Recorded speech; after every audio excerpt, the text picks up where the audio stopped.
Hey streamers! In this video, I'm going to be showing you how to add a free video on your gaming demo website. So this is the demo by WpStream.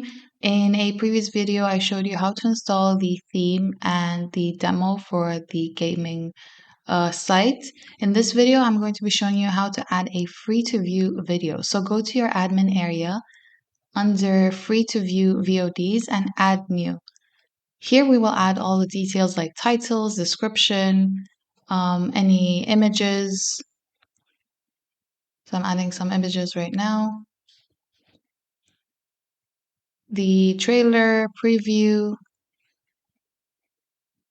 I've added those as well. You can also add a logo, the media logo if you have one. Choose the recording or upload the video that you want to add to your website. And you can also add any categories, tags, authors, and things like that. So that's what I'm doing right here. Also a few tags.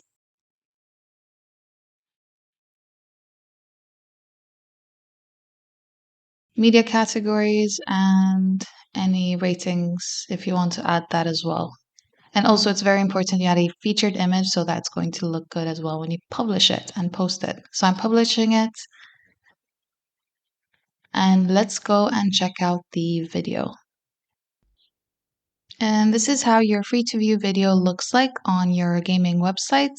As you can see, you have all the tags, the categories added, the description, and all things like that. You can play the video, you can go full screen, picture in picture. And yeah, that is it on how to add a free to view video on your gaming demo. Don't forget to like, comment, and subscribe, and hit that notification bell to stay tuned with everything we're posted. Bye!